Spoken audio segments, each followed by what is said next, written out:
Interim গভর্নমেন্টের top priority হচ্ছে counter terrorism. আজকে ইউএস অ্যাম্বাসাডার, ইউএস চার্জে অ্যাফেয়ার্স ট্রেসি অ্যান্ড জ্যাকবসন আজকে প্রফেসর ইউনুসের সাথে পালন করেছেন। এটা খুবই একটা সৌহার্দ্যপূর্ণ একটা পরিবেশের মিটিং হয়েছে। সেই মিটিংয়ে ইউএস এর বাংলাদেশের যে ট্যারিফ টক্স, তারপরে কাউন্টার টেরোরিজম, আমাদের ইলেকশনের প্রস্তুতি, কনসেনসাস কমিশনের যে ডায়ালগগুলো হচ্ছে সেগুলো নিয়ে কথাবার্তা হয়েছে। প্রফেসর ইউনুস পুরো ইউএস চার্জে অ্যাফেয়ার্সকে জানিয়েছেন যে বাংলাদেশ গভর্নমেন্টের, ইন্টারিম গভর্নমেন্টের টপ প্রায়োরিটি হচ্ছে কাউন্টার টেরোরিজম।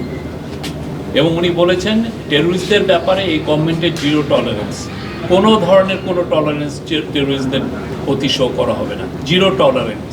উনি এটা দায়িত্বহীন কণ্ঠে জানিয়েছেন। আর আজকে আপনি জানেন আজকে রাতে আমাদের প্রতিনিধি দল ইউএসএ যাচ্ছেন। আজকে টক্সটা শুরু হওয়ার কথা, ট্যারিফের টক্স হওয়ার কথা। সেইটা আমরা আশা করছি যে এই টক্সটা ভালোভাবে কনক্লুশন হবে। সব মশার বিরুদ্ধে সুরক্ষা দিতে এলো বসুন্ধরা এক্সট্রিম অ্যারোসল, মশার বিরুদ্ধে এক্সট্রিম সুরক্ষা। এবং আমরা এই প্রতিনিধির সাথে, যদিও টক্সে থাকবেন না, বাট প্রতিনিধির সাথে একটা গ্রুপ অফ বিজনেসম্যানও যাচ্ছে। সেনাবাহিনীর তরফ থেকে বলা হয়েছে যে প্রায় 60,000-এর মতো ট্রুপস এই নির্বাচনী ডিউটিতে থাকবেন। তারা তো অলরেডি জানেন যে তারা সেই জুলাই আপরাইজিংয়ের সময় থেকেই, 5ই আগস্টের পরের থেকেই তারা মাঠে ডিউটিতে আছেন, তাদের ম্যাজিস্ট্রেরি পাওয়ারও আছে। তো আমরা আশা করছি যে এই নির্বাচনের সময় তাদের একটা বলিষ্ঠ ভূমিকা থাকবে এবং তারা মূলত স্ট্রাইকিং ফোর্স হিসাবে থাকবেন আইন শৃঙ্খলা পরিস্থিতি নিয়ন্ত্রণের জন্য।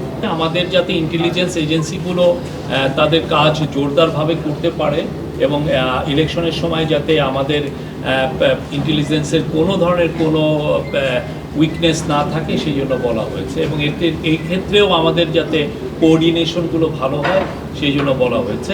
আর গোপালগঞ্জের যেটা কথা বললেন, গোপালগঞ্জের বিষয়ে তো আমাদের গভর্নমেন্ট একটা ইনকোয়ারি কমিশন করেছেন। তারা একজন সুপ্রিম কোর্টের একজন রিটায়ার্ড জাস্টিস এই বিষয়টা দেখছেন এবং তারা অবশ্যই উনি দেখবেন যে আমাদের কোনো ইন্টেলিজেন্স ফেলিউর ছিল কিনা গোপালগঞ্জে।